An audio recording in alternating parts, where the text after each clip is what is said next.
Assalamualaikum, hai semuanya, selamat datang dan selamat berkunjung ke channel Abang Pens Production.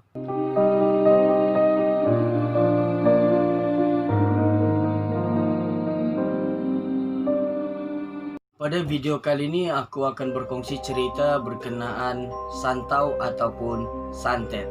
Mungkin ada yang belum tahu dan mungkin juga ada yang sudah tahu berkenaan santau ataupun santet. Santau ataupun santet adalah perbuatan dengan niat mau menyakiti seseorang ataupun menyiksa ataupun membunuh dengan kerjasama yang dibuat kerjasama bersama jin ataupun iblis dan setan. Apa yang aku mau ceritakan ini adalah berdasarkan pengalamanku sendiri, dimana aku pun tidak tahu dan aku pun tidak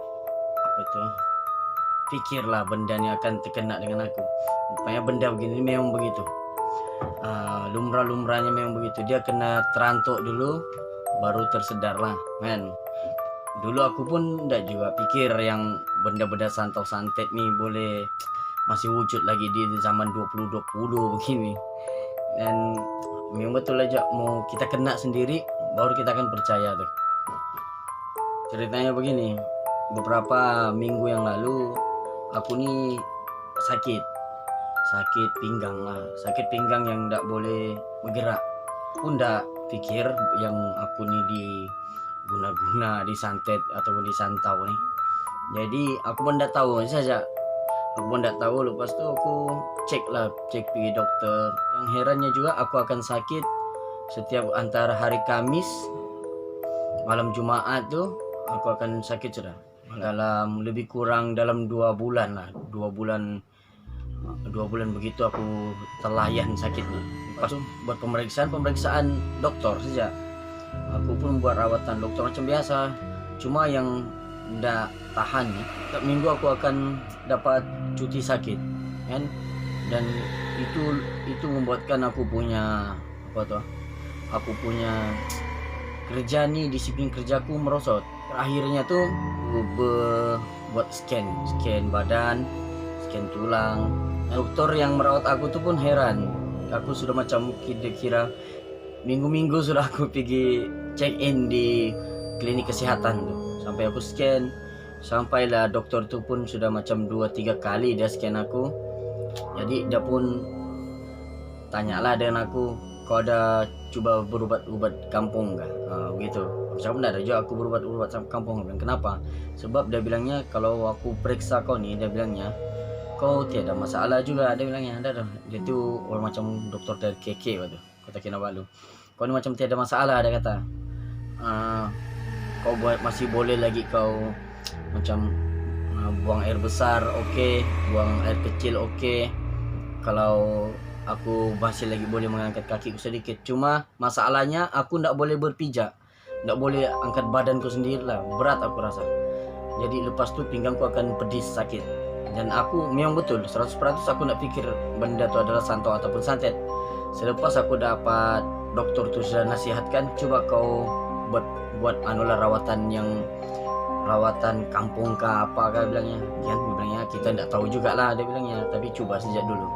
Dari situlah aku rasa macam yang oh iyalah kan, sebab dokter tu heran bilang kau ni sakit macam ujung-ujung minggu bilangnya. Setiap Jumaat, Sabtu, Ahad mesti kau ada datang sini. Begitu betul je. Pada Kamis malam Jumat aku akan rasa macam yang sakit-sakit begitu. Jadi aku pun buat keputusan, aku bawa biniku pergi berubat kampung. Buat aku berubat tu bukanlah siapa-siapa juga, memang 100% kenal dan 100% aku yakin juga tempat aku berubat ni.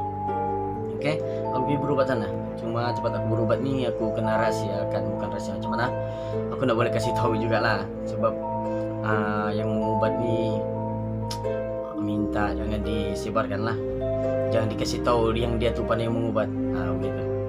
Bila berubat dengan dia, akan dibuatlah rawatan untuk cek dulu kalau betul aku ada gangguan setan enggak, gangguan jin enggak, iblis apa semua tu. Jadi dicek. Orang yang mengubat aku ni dikasih tahu aku kau ni bilangnya memang kau dapat gangguan lah, memang kau ada dikacau, memang kau dibuat orang sudah ni, dia bilang. Dan orang yang membuat aku tuh pun sebenarnya orang sungai lah, Sungai Kinabatangan. Ya, dikasih tahu, oh memang kau nih, kau memang didapati, bukan didapati, kau memang dibuat orang nih, dia bilangnya. Lepas daripada itu aku pun sudah blank. Oh iya, aku bilang benda ni, aku bilang wujud juga, aku bilang aku ndak aku macam yang blank lah, aku disantet 2020 begini masih ada orang berpikiran mau menyantau ataupun mau buat guna-guna begini. Aku pun blur lah. Oh iyalah, aku pun main iya-iyakan sejak. Aku pun follow sejak lah apa yang dia cakap. Oke, aku pun pergi berubat. Bila berubat-ubat, aku pun buat 3 malam mandi mengelak gangguan jin itulah.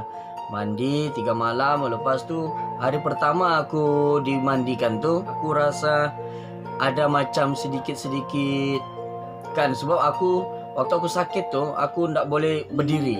Aku ndak boleh berdiri tegak, aku akan membongkok. Jalan membongkok. Kalau aku berjalan pun aku akan disorong begitu. Aku berubat malam pertama, aku berubat oke. Ada berubah sedikit. Malam kedua aku pun aku sudah boleh menegakkan badanku begitu. Sampai malam ketiga tuh aku berdiri tegak sudah. Lepas tu aku pikir aku sebenarnya menggunakan akal logik. Aku bilang di mana lah logiknya benda ni boleh begini nih kan. Tapi aku pun macam yang bingung lah. Aku bingung sudah. Macam sebab aku ndak boleh terima lah. Aku ndak boleh secara logik akal aku ni, aku ndak boleh pikir benda tu boleh betul-betul pula. Selepas aku mandi 3 malam tu aku rasa sembuh sudah. Aku rasa macam yang aku boleh berdiri tegak. Nggak tahulah kenapa orang tu buat aku begitu. Kenapa dia mau buat aku disantau-santau yang aku mengikut cerita yang mengubat ni. Dia bilang dia ni dendam dengan kau, dia ni cemburu, dia nggak suka dengan kau, dan juga dia mau kasih rumah tanggaku berpecah belah lah begitu. Tapi alhamdulillah sudah setakat ni aku sudah mampu berdiri, duduk tegak begini, dan juga syukur alhamdulillah lah. Oke. Alhamdulillah selepas aku buat rawatan tu aku rasa mula boleh berdiri tegak. Yalah, mungkin dia bilang kalau kau rasa sakit-sakit lagi tu mungkin dia bilang kesan daripada kau membongkok lama tu kan. Pasal aku lebih kurang 1-2 minggu aku membongkok sudah. Sekian sejaklah perkongsian pengalaman kena santau, kena santetku ni. Kamu percaya, terpulang kamu mau percaya tu bukan urusanku. Aku cuma berkongsi pengalaman. Memang santet memang ada.